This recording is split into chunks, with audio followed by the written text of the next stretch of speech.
Aujourd'hui sur La Petite Bête, je vous prépare des petites patates en croûte de sel avec la sauce Mojo à la coriandre.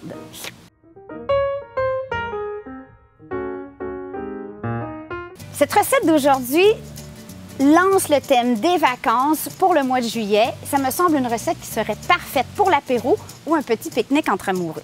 On aime ça, les pique-niques. Hein, chérie? Hein, chérie? C'est tellement romantique. J'en rêve depuis juste 20 ans. Hein, chérie?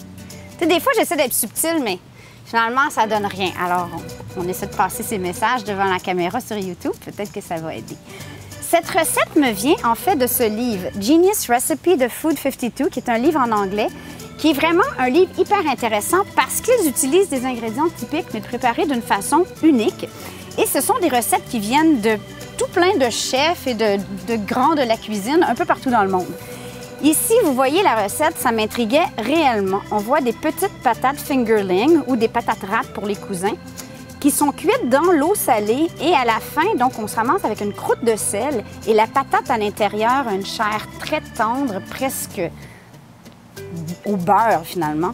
Et on la trempe ensuite directement les petites patates dans la sauce, donc ça fait un petit plat vraiment différent où les gens doivent carrément se mouiller les doigts pour y goûter.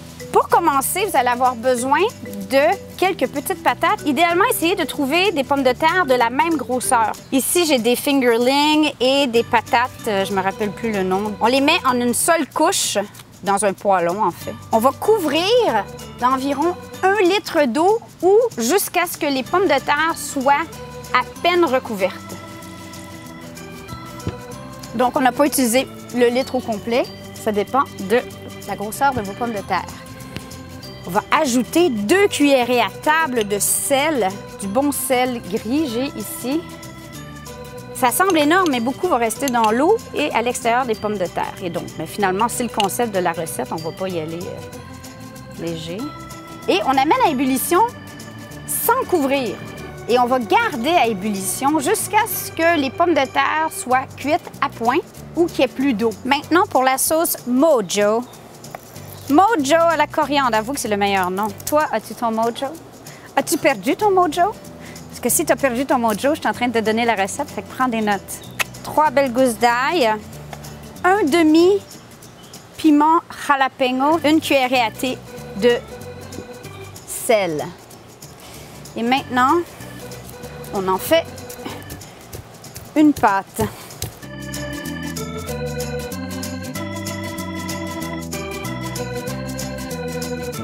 Bon, je pense que ça commence à être bien.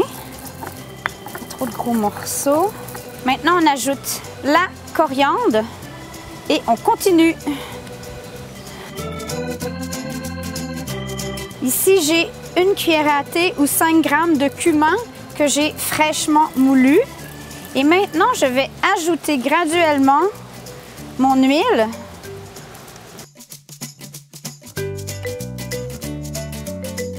Si jamais vous voyez que les pommes de terre approchent de leur point culminant et qu'il y a beaucoup trop d'eau, donc j'avais mis trop d'eau au départ, enlevez-en un petit peu. Pour la minute d'humilité, si vous voulez savoir comme vous êtes important pour nous, moi et chérie, prenons le temps de filmer ce petit plat magnifique. Mais on ne pourra pas en faire un pique-nique. Pourquoi? Parce que le gazon est long comme ça, parce qu'on n'a jamais le temps de le tondre. Vous voulez voir? Ce que j'ai réalisé au fil des années, c'est que j'ai le pouce vert pour tout ce qui est vert, sauf le gazon. Donc en fait, ceci n'est pas du gazon, ce sont des herbes folles. Il faut dire qu'il y a beaucoup plu au Québec cette année. Alors on passe notre temps à faire le gazon ou à devoir faire le gazon. Mais bon, aujourd'hui on fume dehors, alors joie, on en profite. Alors, quand toute l'eau s'est évaporée, on baisse le feu, on touille les patates jusqu'à ce que la peau devienne un petit peu fripée. Puis là, on voit bien le sel qui s'est déposé. C'est original, non?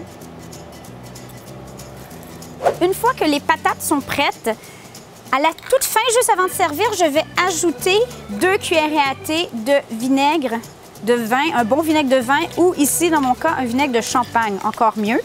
Et maintenant, on peut transvider dans des petits bols pour faire trempette. Regardez-moi ça. Première goûtée pour moi. quoi ça? Oh my God. Hum, C'est quoi ça? c'est tellement bon. Momo, tu vas capoter. Ben oui, tu peux en prendre. Viens, mon chéri. Est-ce que tu lâches le Dalai Lama pour quelques secondes? OK. Viens ici, viens ici. Je vais te donner de la mienne. Après ça, on va passer au service. Oh. T'es prêt? Oui. Oh, ça a coulé. Alors, tu prends une grosse bouchée? C'est chaud. C'est bon, par exemple, hein? Regardez si c'est joli pour l'apéro ou pour le pique-nique. C'est-tu vraiment chaud? Un petit peu. Attention, doucement. Bon, ben, on ne prendra pas celle-là. Celle-là, elle s'appelle Momo. C'est pas joli, ça? Super original. J'aime vraiment l'idée de Food 52. En fait, le chef en question, c'est José Pizarro. Alors, muchas gracias. Sur ce, bonne semaine. Nous, on va aller manger nos petites patates.